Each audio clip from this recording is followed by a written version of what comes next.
This is Tell Me What to Read, powered by Booktopia. I'm Nick Wasiliev, and today we are back off production break to sit down for a special episode around self-help. Looking to find some good habits? This is the show for you. In today's episode, Sam sits down for a conversation with Jessica Irvine on her incredible new guide to managing your finances, Money with Jess. Then, in our second interview, Stefania welcomes Chelsea Pottenger as she discusses how to recharge your mental health and perform at your best in her new book, The Mindful High Performer. Check the show notes for timestamps for each interview, and if you are enjoying our content, drop us a review on Apple Podcasts, a like on Spotify, or wherever you are listening to our show. Now over to Sam's interview with Jessica Irvine, author of Money with Jess, which you can now purchase in the description from booktopia.com.au. Hello and welcome to Tell Me What to Read. I'm Sam Joyce, and today I have the great privilege to be speaking with one of Australia's greatest economics journalists and writer for the Sydney Morning Herald and the Age newspapers, Jessica Irvine. Welcome to the show, Jess. Hey Sam, how are you? I'm so good. I'm so excited to speak to you today because you are not only the author of a weekly newsletter and a website and an Instagram, an amazing Instagram at that.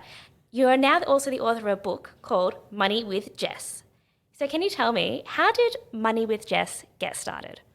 Well, yes. So about 2 years ago, I started writing a new column in the Sun Herald and the Sunday Age in the money section, and it was sort of mine to do with what I wanted to do.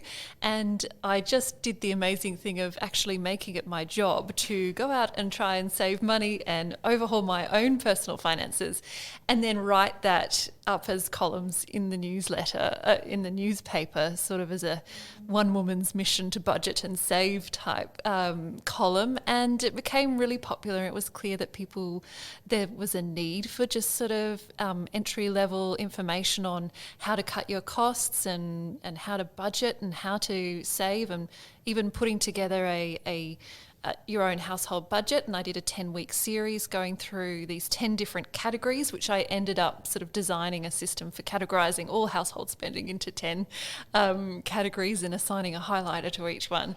And that just seemed to really take off and was popular. And you mentioned my Instagram, Money with Jess. I share pretty much every dollar that I spend on there, and I share my monthly budget. And I get a lot of questions. Oh, how do you include that, or what do I do there? And I set up things called sinking funds or future funds, and I had a lot of questions coming at me to sort of answer. And I thought, yes, maybe that does lend itself to a book. This is actually my third book, but just, a really entry level basics. I know people are scared and terrified of money, but just to make it a really easy into it, to tell people, yes, it's normal and admirable and desirable to have a household budget, and here's how you might go about setting one up. And one thing I really love about your Instagram is how open you are about your own budgeting process, how you go through it, even down to all the dollars and cents, which for me is really interesting because I think in Australian culture and probably many other cultures as well, we don't like to talk about money at all. We don't like to even tell our closest friends and family what's going on with us, even if we're in a horrible, stressful situation. So why did you decide to be so open and transparent about what you were doing? Yeah, I think I followed a few Instagram accounts. There's one called The Budget Mum in America, and she was sharing, every single dollar. And it's one thing to tell people you should shop around on your home insurance. And it's another thing to say, well, my home insurance premium is $223.85 or in that region. And people would go, gosh, that seems really low. And they can compare it directly to theirs. And I say, well, I have a high excess. I exclude certain items. And then it invites that conversation. People, it's really pervy to see other people's numbers and compare yourself. And maybe that's why it's so difficult to talk about money, because people are worried that they're doing the wrong thing or they're paying too much or not enough. But via Instagram, I just offer that information to people, and people are fairly nice about it. Sometimes people are like, oh, no, but usually it's, I can't believe you're not spending as much money as me. How on earth are you spending that little? And it's been a really fun conversation, and then people swap tips to save. So I'm very encouraging of everyone to talk about their finances. If you don't want to post it all on Instagram, even just to like ask your mate, like, what is your mortgage interest rate? That's going to give you valuable information. Absolutely. I think it's good to be a bit more open about it, even without going into the specifics, because I think it only hurts when, if you're going through something, if you can't even talk about it. And how would you know if there's another option available of someone else's situation is different if we don't talk about it? Yep. And, you don't want to, I'm aware that when I reveal my numbers, I'm quite a high income earner. So you don't want to shame or boast in any way. But, I now regularly, I can tell you, and I won't tell you on air, each of my girlfriends, what salary they're on, when their most recent pay rise was, how big roughly their mortgage is. And I'm always banging on about, how much are you putting into super? Are you taking advantage of tax concessions there? So particularly, I'm a single woman, a single mum. And just, if you're running your finances by yourself, you want to have someone to share those conversations with, and I really wish we were more open about it. It's just numbers. Exactly. It's that help and support, even just from your closest community. Yeah. That I really love to see. And I think that the Instagram community and those conversations is so helpful with that. Yeah, there's a real community of people striving to do better on Instagram. And, like whether you want to eat more healthily or you want to exercise a certain way, I think personal finance is a growing niche, or it's a new area on Instagram to sort of share your money goals and your motivations and compare how your journey's going. Almost that kind of public accountability, putting it out there. Exactly. It's hard to sort of, I do now think twice, when I'm ordering the Uber Eats and I'm like, oh, that's going to go on the spending tracker, everyone's going to know. But, there was 1 month recently where I spent sort of $300 or $400 eating out in the month, and it was a big month. But I don't want to feel shame about that's what happens. And for me, it's almost a device of exposing it to sunlight, and I'm not ashamed of anything I spend money on. And I think a lot of people do spend money and then feel ashamed. So it's an accountability tool for me, but also I do let it all hang out a little bit sometimes.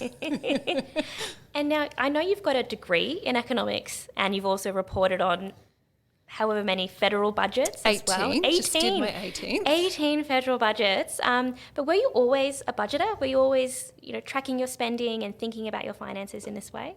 No, not at all. And I think it's quite common.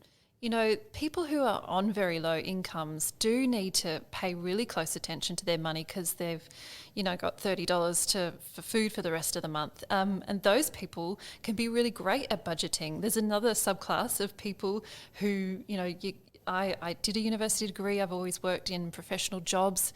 I've always sort of, had enough to pay my bills and my expenses. And so I just didn't have to think very much about what I was spending, as I would just sort of spend it as it came in. And I now look back and think, gosh, I could have saved or invested so much more money from an earlier age. But you do what you do. I have at times tried to track my spending, but then it just didn't.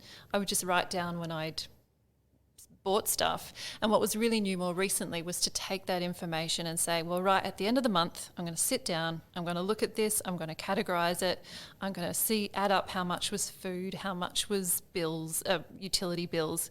And then I'm going to do that at the end of each month. And I did it for a whole year. And then I could see for a whole year, gosh, I've spent, I think it was something like $88,000 on the mortgage. I do have private school fees in my budget, and just sort of going, oh gosh, okay. So when you ask that question, how big an emergency fund do you need? People are always saying, oh, save 3 to 6 months of living expenses. And it's like, well, how much is that? You don't know until you actually track it and collate the information. So the book talks people through the categories, and I've got a checklist of like hundreds of things that could come up in your budget. I've thought of everything. And I just really want people to get to know their own numbers a bit better. Yeah, but I also thought that the really interesting part of your book was the first part is more about the money mindset, the sort of emotional, behavioural, human things that inform money and how we spend it and how we approach it. Can you tell me, what do you think is a healthy money mindset, and how do we train our brains to develop that? Yeah, to be able to think about money in a not emotionally laden way, to sort of, and just shoot for that first, and you can feel positive emotions later. But first, just to really sit down with yourself, and it can be really hard to even identify your emotions, but just to say, and I start the book with money, money, money. When you hear that word, when you see it, what does it make you feel? How do you feel? Do you feel scared, ashamed, worried, anxious, overwhelmed? And overwhelmingly, people, I find, do have those sorts of emotions come up. And then, we know from psychology and cognitive behaviour therapy, emotions don't come out of nowhere. They're driven by the thoughts that you have about the world around you. So I have a section in the book where I go through some of the really common thoughts about money that are driving those fearful, overwhelm emotions. And I just, before I sucker punch you with let's have a budget, I'm aware that there's a lot of other mental baggage that people come to the subject of money with. And so some of the money myths I try to bust are, that money is too complex, that, most people will never have enough, that it's boring, that it's too restrictive, you're never supposed to spend money, or that there's a perfect way to do money and I'm not doing it. And I just try to offer counter thoughts to put in your mind to help you feel a little bit better when you even think about money and trying to get a handle on it for yourself. Yeah, I really liked the sort of setup of the old thought and the new thought, particularly also with those money myths as well, because I think until someone sits you down and says it to you, no, you can think about this in a different way, or as you've done in the book, written it down, and actually I think it gets into your brain and kind of settles a bit, and you can start to think, actually, I can look at this concept or this situation or money in a completely different way. Yeah. And one of the money myths that I think I read the passage a couple of times, was the one about frugality and spending. Spending is bad. That was the myth. Spending is bad, bad, bad, and budgeting is all about not spending money. Can you tell us more about this myth and why we need to think about it in a different way? Yes. Well, I go back to my economics training, and it's one of the rules of, economists get a bad rap, but consumption is the point of life. We're here to consume. There's things we have to consume, like food and shelter. But every human has wants and preferences and things you enjoy doing, and that's totally fine. To, if your values are that you just love a beautiful pair of shoes and you want to save up for it and it's in your means, sure, that's if that actually genuinely brings you pleasure. Economists want you to go out and maximize your utility, which is another word for happiness. They just want you to be aware that there's an equation there's a cost involved, and just make sure that the benefit that you're getting from your purchases are worth it. So, if someone is mindlessly buying new shoes and then they're under the next pair and they're not getting the value for them, that's bad. You don't get caught up in that. But if you really think deeply about the things that you truly value and enjoy, you should get a lot of enjoyment out of spending your money, and that's why we work. The money, you're not sort of saving it up till lots of Australians end up dying with quite large behests to leave to their children because you're too worried about spending. Economists say, look, the whole point is just to smooth your consumption over your life cycle. When you're young, your parents are going to pay for you. When you start working, you might have some debts from student loans, and you're going to have a mortgage. You need to pay for your current living costs, and then you need to pay off your debts and save a bit for retirement. And people are really freaked out about retirement in Australia, but most Australians do retire on a comfortable income because we do have the age pension. And that's another thing people get really scared about. They say that won't be there when I retire. It's not going anywhere. And I think my generation, I'm not sure if we're the same generation, I consider myself an elder millennial. I think I would probably say I'm in the middle millennial. Yes, I take my role as an elder millennial very carefully. And we've got a lot of myths, I'll never be able to afford a home, I'll never be able to retire. There's a lot of negative thinking, and yes, the challenges are there and they're more acute, but just sort of beginning to break it down and think, well, with small steps, if I do get on top of a budget, if I do save incrementally, those things are possible, and not to just completely get trapped in a negative mindset. Yeah, I think getting trapped with some of those negative money myths, it locks you into a certain way of thinking. It locks you into the idea of, like you said, I'm never going to own a home. okay, if you're locked into that money myth, you're not maybe going to investigate what are the things that I need to do to get there? What changes do I need to make in my spending or my saving or my budgeting to be able to do that? And you're more likely to go off and spend your money on the here and now because you don't think that there will be good things for you in your future. I think it's important. This is the money myth that I'm trying to break down personally. Which one? The not spending? The not spending and the owning of property in Sydney. Yeah.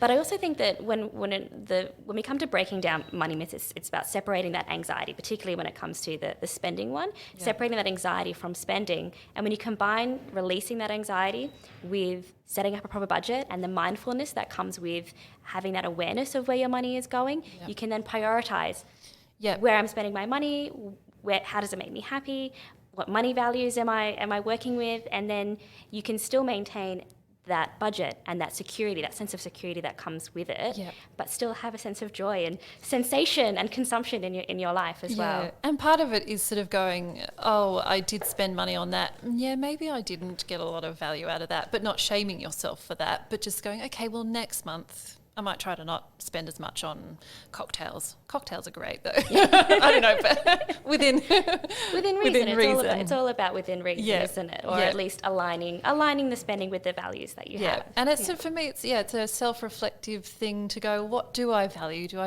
I spend quite a lot on education and books. Haha, there you go. There's a books subcategory in my education budget, because I really enjoy those things. But actually I don't drink a lot anymore, and going out I don't do as much. But that's just me, and that can change over time as well. So having a practice of looking at where your money's going can really help you evolve and grow in where you are in your life cycle. All right, let's get stuck into the budget system of money with Jess. Can you summarise your budgeting system, your process? What is the key and why does it work? So the key thing I believe is that I've thought of everything for you. So number one piece of personal finance advice, go get a budget, go write yourself a budget. And then most people just kind of leave you there, and then they go on to the second bit, and because they think budgeting's boring, and I think that is ridiculous. So for you to know the intellectual underpinnings, I combed through this survey of household spending by the Bureau of Statistics, which surveys, thousands of households and asks them, where does your money go, from like a spare cylinder for the barbecue to, rubber bands to your water bill, everything. And I organised all of those expenses, and there were about 700 into 10 different categories. And so the middle part of the book is to step you through the 10 categories step by step, and to cast your mind over every possible thing that could be an expense for you now or in the future. I get people to focus on now. And I believe the benefit of that is that it's like it's a mega checklist. So that I just don't think there's things that you could spend money on that's not incorporated in that list. So as you work through that part of the book, there's spaces for you to put an estimate for how much you think you might spend on that thing for a year. And then at the end, you get an annual budget, because you pull together all your estimates. And be careful, because your estimates are going to be wildly wrong. but to just get your head around all the possible things, so that, some people go, I'm going to write a budget. Yeah, I'm going to spend this much on food. This is the mortgage. And then like the water bill lobs, or, they get a parking fine, and it blows everything out, and they go, this is terrible. I'm never going to be able to think of everything. I think I have thought of everything to an almost disturbing degree of detail.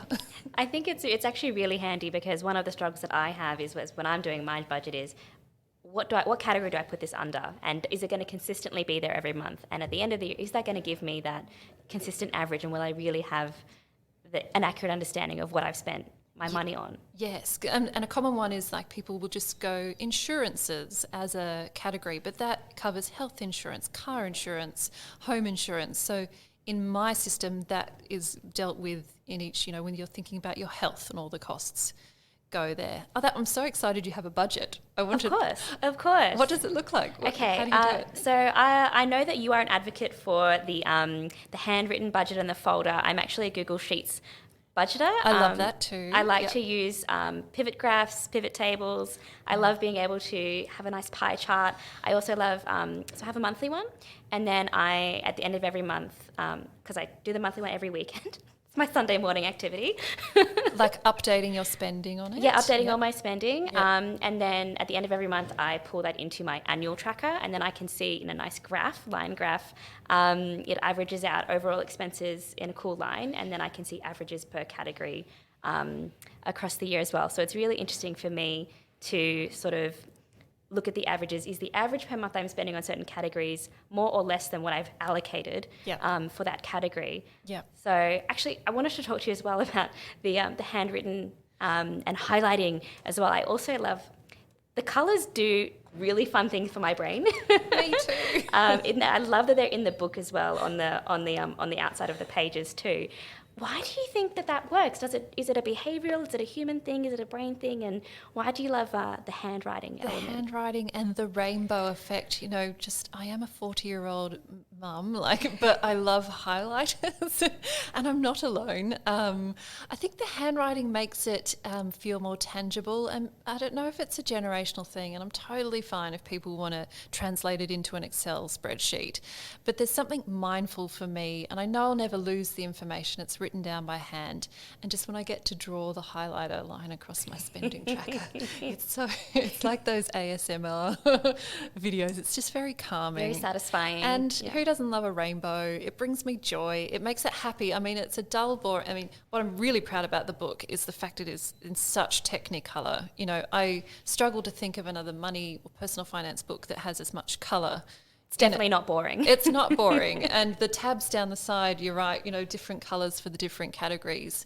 I am a serious economics writer, and I have interviewed Reserve Bank governors and all that, but I just think that there's something human and joyful about having colour and movement and applying that to personal finance, which people think money is boring anyway. So it's a device to say, no, it can be fun and, and engaging as well. Yeah.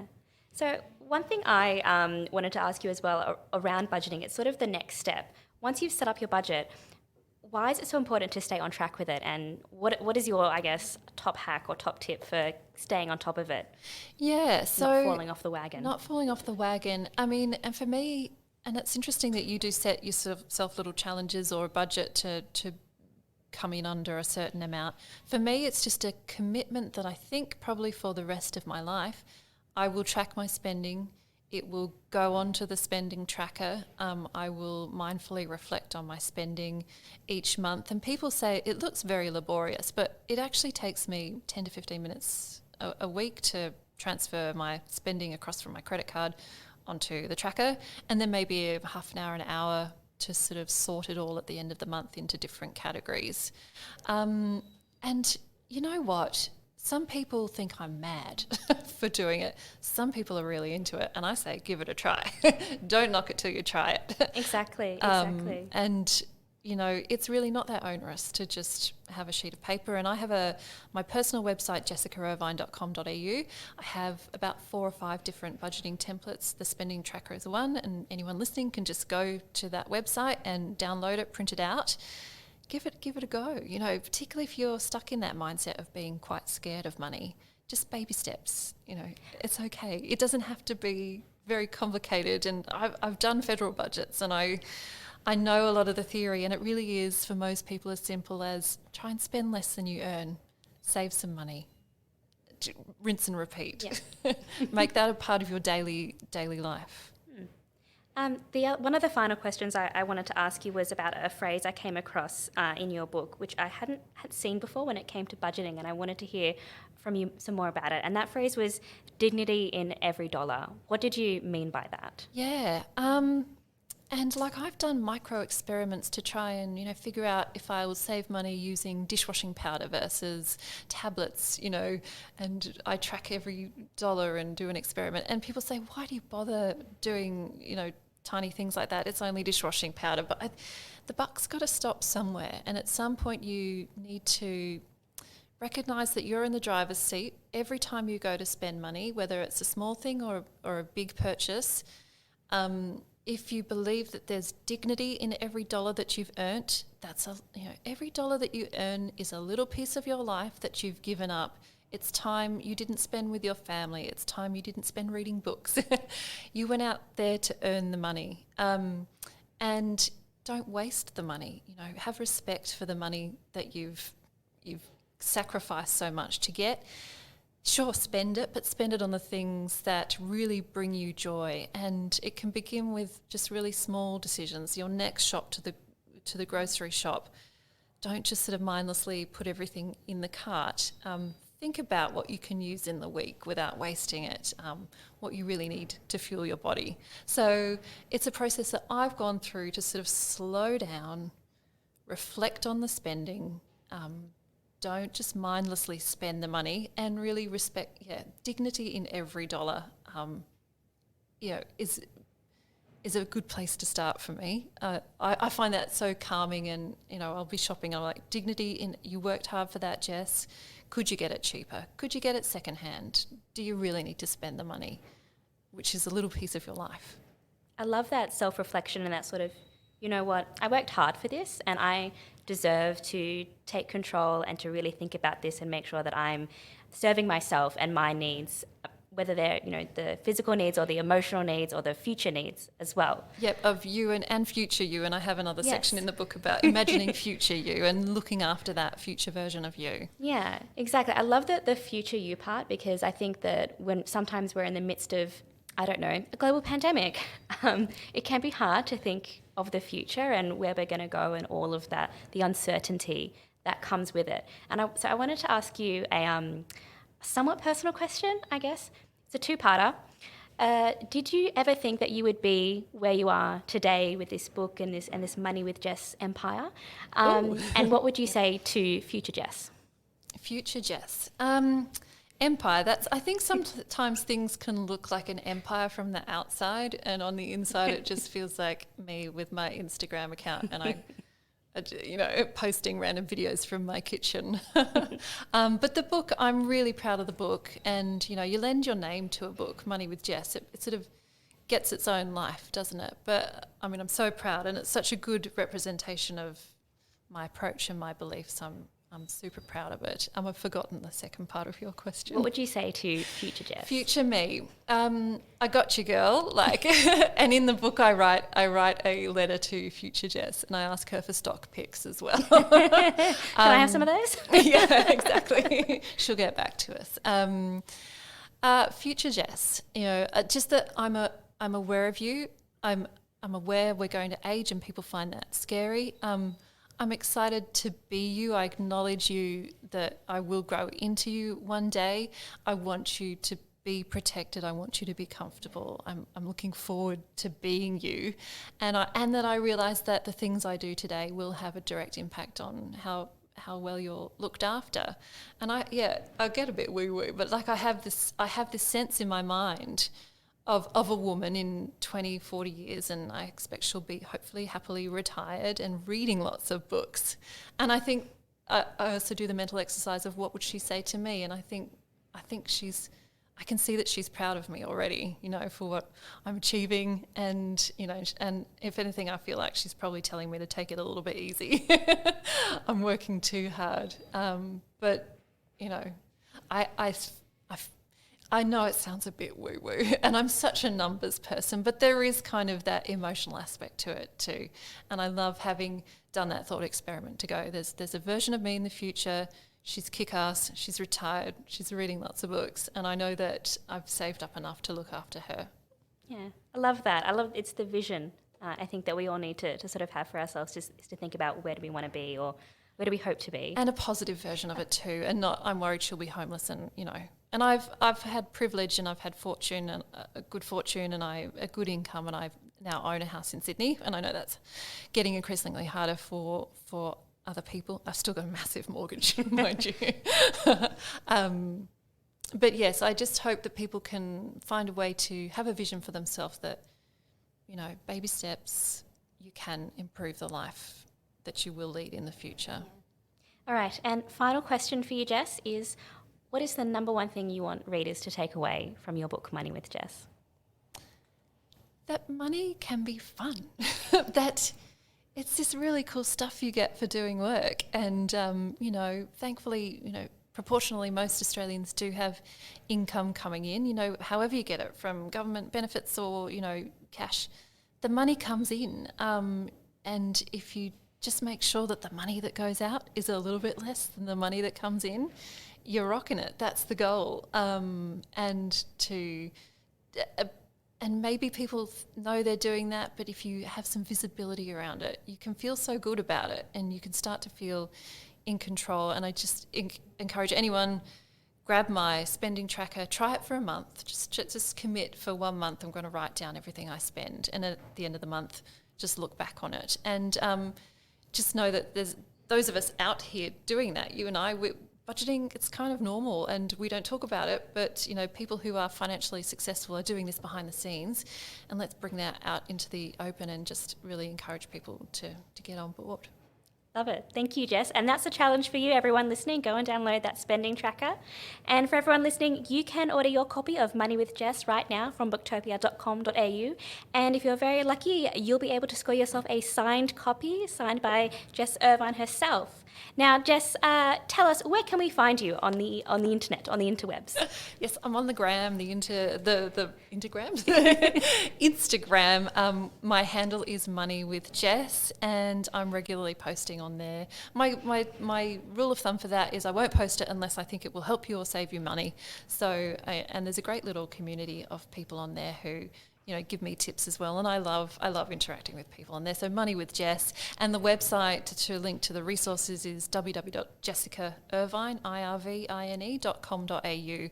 And under my resource section there, you can find all my free trackers as well. Awesome. I will check it out. Thank you so much for joining us today. It was a pleasure.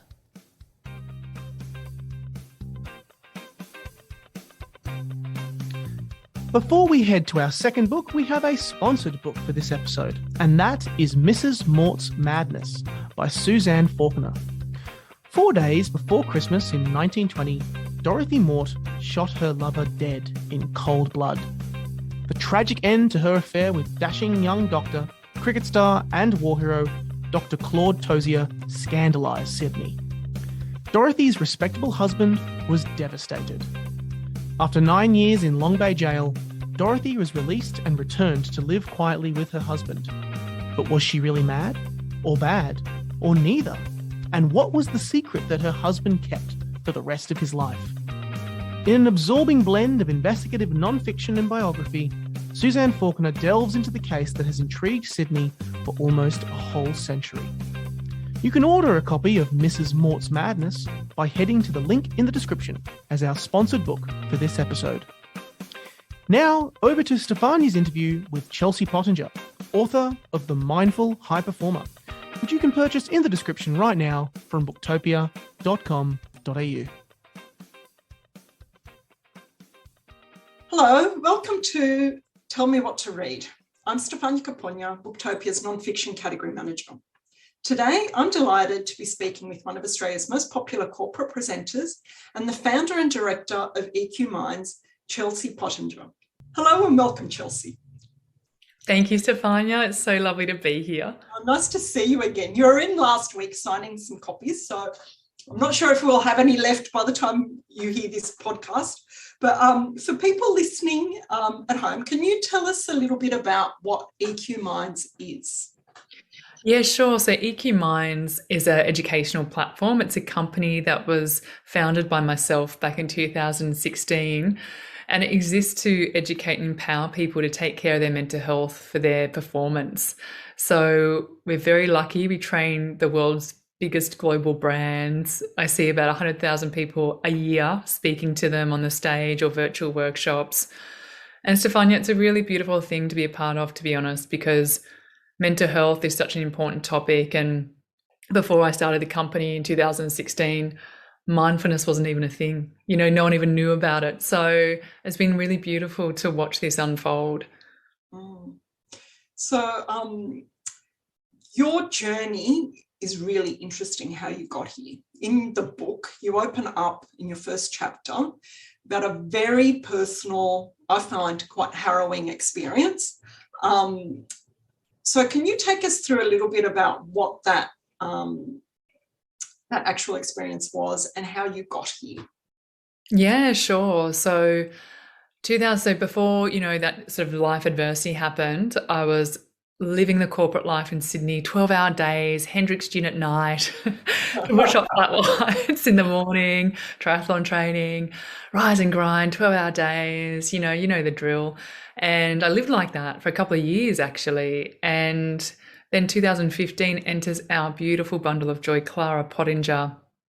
And after giving birth to Clara, I actually ended up suffering severely postnatal depression, so severe, in fact, that I actually ended up in a psychiatric hospital just 6 weeks post-birth. And I was so clinically unwell, Stefania. Like, I had terrible suicidal ideation, I had horrendous anxiety, really terrible insomnia, and a real sense of helplessness. And it really rocked my world. It rocked my family's world. And so I ended up in this psychiatric hospital. I was very lucky that I got there. I was lucky that my husband was able to pick up the signs, and when I had an honest conversation with him, he took immediate action and called my cousin, who's a beautiful psychiatrist, and they got me into hospital, which was the safest place I could be, to be honest. And in that unit, I'm actually going there today on the way to an event to see my psychiatrist who saved my life and give her one of the books. Oh, wow. And to say thank you. And that 5-week stay there, I learned so much about myself. One of the biggest blessings is meeting my psychiatrist, who helped me recover. She got me strong again. But at the end of the 5-week stay, when I finally started getting my old self back at this mums and bubs unit, she said to me, "Chelsea, you are so nice and you're so kind, and you've got this real weird fascination with the brain, and and you've walked through the shoes of a very clinically unwell patient. Would you ever consider, studying psychology and becoming a psychologist?" And I thought, wow, if that helps one person not end up here, I'm going to do it. So I left Sydney, I left the corporate world. I went back to university. I've been studying for years as a psychology student. I became a mindfulness and meditation coach. Look, to be honest with all the audience, I still have a glass of Shiraz on a Friday. I still have a piccolo in the morning. And it enabled me to start learning so many amazing tools for my own mental health and physical fitness. But then also I thought, wow, imagine if the corporate world knew what I knew now. Imagine if I could help them. And so I went back to the corporate world with the mindfulness. I was one of the first ones to hit the market with this mindfulness program. And the first client was eBay. You may have heard of them before.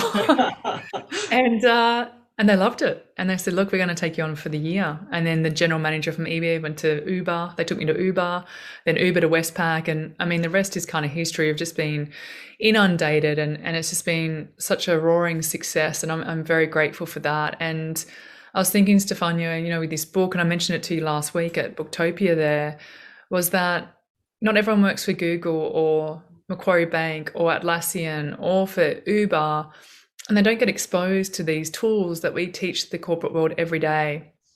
And I thought, wow, imagine if we could teach the public this stuff. Like, imagine if this book reaches the mum in Dubbo that picks it up, and something in that book, one tip or tool, she's like, wow, this can change my life or my child's life. And that's the intent. I feel like we're coming at it from a really good place, and I really hope it helps a lot of people out there. So let's talk about the book. The title. When I heard the title, I went, I wouldn't normally associate mindfulness and high performance together. So mindfulness for me, I consider that quiet, introspection. High performance sounds like fast cars, jets, like the complete antithesis of what mindfulness is. So can you explain what the idea is behind this title and the concept, and how you see these two things coming together to work together? It's a really good question. It's kind of like the barefoot investor, right? Like, how can you be an investor and not have shoes on your feet? It's kind of a play on that, like so often the CEOs or the executives I work with, they used to say to me at the start, 6 years ago when we used to do our training, but Chelsea, if I become mindful or meditate, I'm going to lose my edge. I thought, how interesting, because actually what the scientific research shows us is that if you practice mindfulness, it actually sharpens up your brain. You get a reduced amygdala, so less stress and less anxiety. You have a better memory, you have greater creativity. So it's actually the opposite. So it's like this play on words of going, actually, to be a high performer, to get the most juice, those 1%er little wins out of your brain, mindfulness needs to be a part of that. It's kind of counterintuitive, isn't it? It's like, you go skiing and then you're going down a black run maybe, like you don't want to face down the mountain, but you have to. And the same thing with performance. Sometimes you feel like, I don't have time to take a break. I am too busy. I've got to put the gas right on the pedal and push, push, push.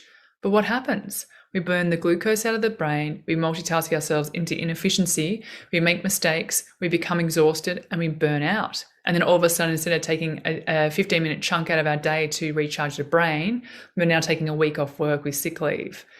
And so it's rebranding. It's a rebrand, really, of what a high performer means. So you touched a little bit on the brain there. So there's been a lot of talk in recent years about this word neuroplasticity. Right, so you touch on it in the book. Can you, in layman's terms, explain to our listeners what neuroplasticity is and how it contributes to our mental health and to performance? It's a great question. I think neuroplasticity needs to be shouted from the rooftops. Yes. I think everyone needs to know what neuroplasticity is. It means that our brain can change. The genetics that you were handed from your mum and dad are like a deck of cards, right? And then how you play them is completely up to you. So your brain is not fixed structure as what we once thought, decades ago in science. It's this malleable, vulnerable muscle that by what you're consuming, the content you're consuming, what you're feeding yourself, where your attention is going, your synaptic connections in the brain will fire there. And I think people need to be aware that until the day you die, maybe you skid out of here in your coffin with a glass of wine in one hand going, oh, that was fun. Just know that the day before that happens, your brain is changing. And this is why it's so beautiful to know that you are empowered to know you can reset, you can retrain the brain. And that's what is so incredible, that you just need some tools around you of how to train it in the right kind of way. And that's why we see success with post-traumatic stress disorder and, even stroke victims, yes. Right? Stroke patients who've had a stroke. They use mirror therapy to retrain their brain. Like it's so incredible. So I would just want people to know that their brains can change. Just because my mum and dad didn't go to university doesn't mean that I can't go to university and path a different educational, pathway for myself. So I think it's a really empowering knowledge nugget going, that is cool. Like I'm empowered to change what my brain looks like. So you can teach old dogs new tricks. You can. This is true. Another important thing in your book that you speak about a lot, and there's actually an entire chapter devoted to it, is the gut health. So can you briefly explain the link between your gut and our overall physical health and mental health? That's a really great question. It's a deep topic, right? Like that's why we do a whole podcast on it. Here's a couple of quick little knowledge nugget wins, I think. One, your gut health is completely linked to your mental health. We can't deny that at all at university anymore. Gut health is... We used to deny it, absolutely. Yes. We'd never look at the gut. No. And the gut links through from the phrenic and vagus nerve. It's like a telephone cord, I say, between your gut and your brain. And it's constantly communicating to the brain, right? Sending up neurotransmitters up there. So what you eat truly, truly matters. Your serotonin, your happy chemical, the thing that makes us feel good, 90% of the serotonin is actually manufactured in the gut. So it's really, really important that we start being mindful of what we're putting inside of our mouth, because it's actually having a complete impact on our mental health and our brain health. So a couple of quick wins I say to people. One is about diversity of plants in your diet. So there's a guy out there called Dr. Rob Knight. Now he says the best thing we can do for our gut health is diversity of plants in the diet. And his whole thing, he's got a research paper that's running at the moment of 1.2 million people. And he talks about diversity of plants in terms of 30 different plants a week. Now people will say to me, Stefania, like, well, that's a lot, Chelsea. Like, how am I going to find 30 different plants in 1 week? And so I went and did some research. I'm like, well, there's 400,000 plants, right, across the globe. We can eat 300,000 of them. So 30 plants ain't that bad.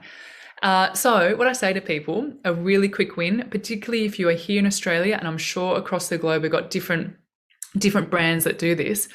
But here in Australia, everyone, the best win, and I'm not sponsored by this product at all, Bragg's Organic Sprinkles. So you're going to get 24 herbs. You're just going to find it in the herb section, right? You'll get 24 organic herbs in one hit. So I sprinkle that now onto my eggs, my soups, my bologneses, just so I know also that our daughter, Clara, is getting a lot of diversity. So you're getting 24 plants in just one hit right there. That is just such a quick win. Like, great. So the diversity is just so important, and we go really deep in the book around the gut health. And I feel like with the book, Stefania, that with gut health, I feel I want this book to be someone's friend on the shelf that maybe their gut is feeling out. They've got IBS or irritable gut, or they're feeling anxious or stressed, and this month they want to work on their gut health. Just pull that chapter out, right? The book, you don't have to read it from start to finish.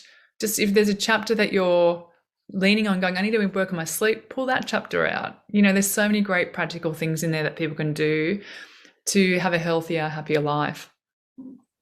So when we met last week and we were talking, one of the things that I mentioned that I find hard to do is to say no. So high performers tend to have this inability to say no to things. What advice would you give people on how to set boundaries and how to say no effectively? I used to fall into that trap all the time. I was the world's biggest people pleaser and the yes man. Like I was everyone's wing woman, right? Call Chelsea, she'll do it. And almost at the detriment, right, to your own mental health and your own performance, because you're not getting through your own to-do list. It's impacting your family life because you're too busy, and then your mental health goes. And so about 3 years ago, my mentors and I came out with a template of how to say no kindly in a way that, won't career limit you, in a way that's not going to offend someone else. And I have this as an email template on my computer, right? I just copy and paste it across as a time efficiency hack. And I also have it in the notes section of my phone, right? When I'm declining social events, just copy and paste it across. And it kind of goes like this. And this is the general trend of the framework. One, say it's at work or someone's coming to you, ask for a social something, and you've got too much going on, right? You're at max capacity. One, the very first line needs to be something around, hi, Stefania, thanks for thinking of me for this opportunity, right? You need to thank that person for coming to you because it's very important for them, right? So it's very, very important for what they're asking from you. And you need to acknowledge that. Two, then you need to share with that person what's on your plate. I think this is really important and something that was missed when I was in corporate, because otherwise people are going to just, when you say to someone, I'm busy, people have no idea what busy means, right? In terms of they have no idea what's on your plate. So you just list it out in terms of your priority, like whether it's work, list out your biggest priority work items, if it's in your home life, what's going on. And so you're telling them so they understand, they've got transparency of kind of what you got, right? For me at the moment, I'm at university, I'm studying, I've got a couple of keynotes a day, I've got a book coming out, right? My plate's pretty full. And people sometimes don't know that when they asked to pick my brains for half an hour coffee catch up, right? So I've got to explain to them kind of what's going on. Then the third thing, so once you explain that, then the third thing is rechecking business priorities. Like if it is, say it's your boss coming to ask you for something, right, for work, can you change direction? Then when you ask them about, and you tell them what's on your list, these are the things I've got going on. However, if what you're asking from me is more important than what I've currently got on the list, absolutely, I'll take it on, right? Because it's for the greater business good. And let me know who I need to delegate or what I need to delegate off my list so I can get through my own workload today. And then the final thing is it doesn't need to be a no forever. Okay, so this is really helpful for people who feel like, oh my gosh, I've got FOMO, right? Fear of missing out. I'm worried that this is going to be career limiting. I'm worried I'm going to offend a friend, right, for saying no to dinner. Just say the last sentence is this. Next time you do, whatever that is at work, insert the request. Like it could be onboarding a new client or helping out with a project. If it's for a social event, next time you go out for dinner with the girls or out for dinner with the couples or with the mates, let me know. I'd love to be there, right? Or next time you do that project, let me know. I'd love to be involved.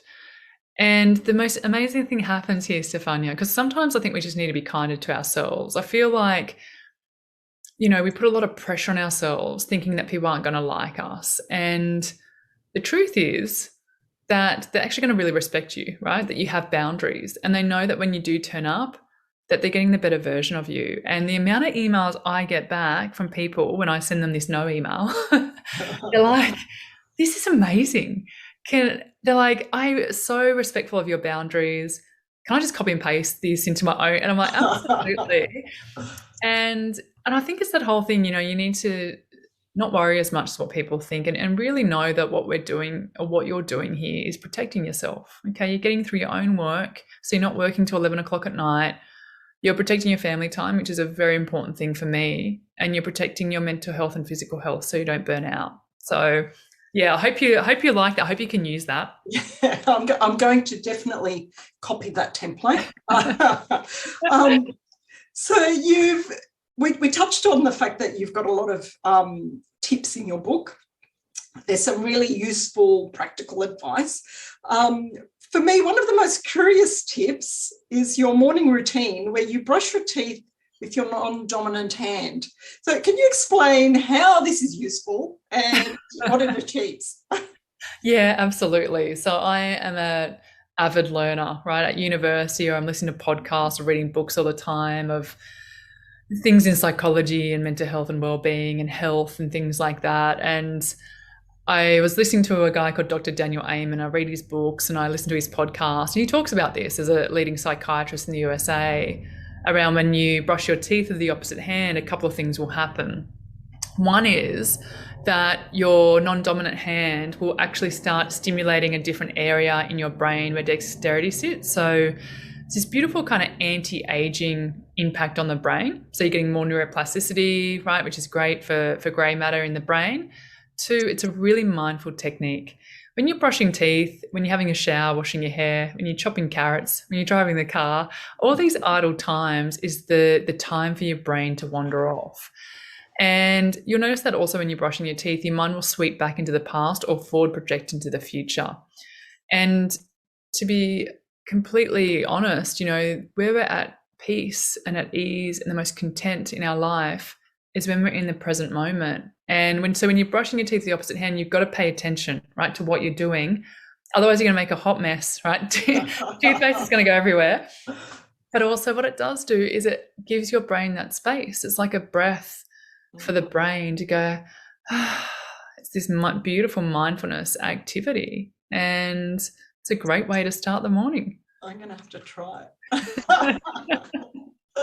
There's another great tip, which I'm going to have to start using, about not having hundreds of tabs open on your screen, which I tend to do. And I can attest to the fact that it creates a lot of anxiety for me.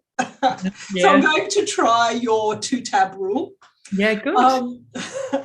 So can you share with our listeners what your favourite tip is, the one that you swear by? The one that I would swear by, and this is probably one of the most popular ones in our keynotes, is not checking your phone when you first wake up. I think that's a game changer. That is an attainable one for everyone that's listening to do. Let me explain what goes on here, just to hopefully drive some intrinsic motivation to help you stop doing that tomorrow morning.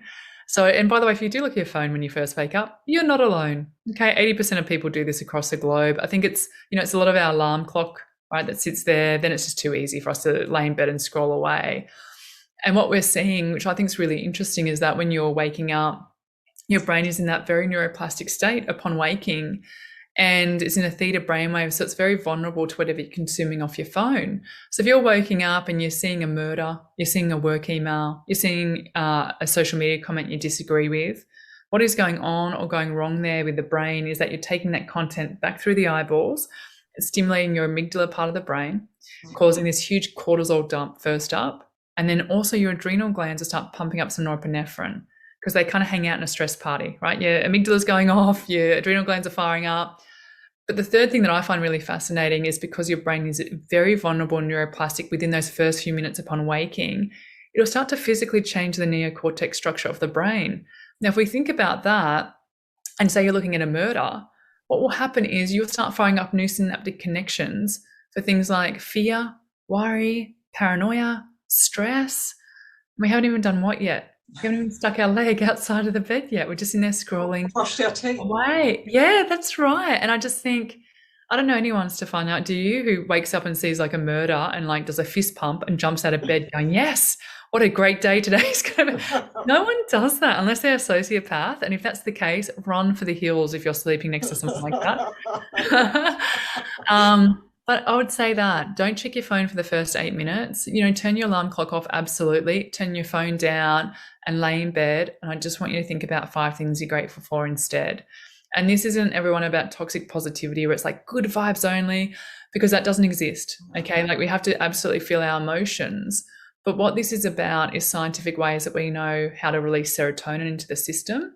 And also I can promise you right now, the way you set up those first couple of minutes will set the tone for the whole day. And I just say to people, I want you to own that. Do not let the world in to dictate how you should start your morning or your day by letting that phone on within the first 8 minutes. There's so many great tips in this book. Thank you so much for your time today. Thank you so much. So for everybody listening at home, you can grab your copy of Mindful High Performer on Booktopia's website. Thank you again, Chelsea. Thank you, Stefania. So lovely. Thank you, everyone. Thanks to Jessica Irvine and Chelsea Pottenger. You can find links to both books in the description below or head to booktopia.com.au. If you enjoyed our show today, drop us a review on Apple Podcasts or a like on Spotify and let us know what you think. Or if you are enjoying the show, you can subscribe to our channel and be notified whenever new episodes drop. Links in the description. Join us for our next episode on Thursday as we head into July, where we celebrate crime, thrillers, and more. To kick us off for Crime Month, we sit down with Shelley Burr, E. Lockhart, and Solari Gentle. Thanks for listening, and never stop reading.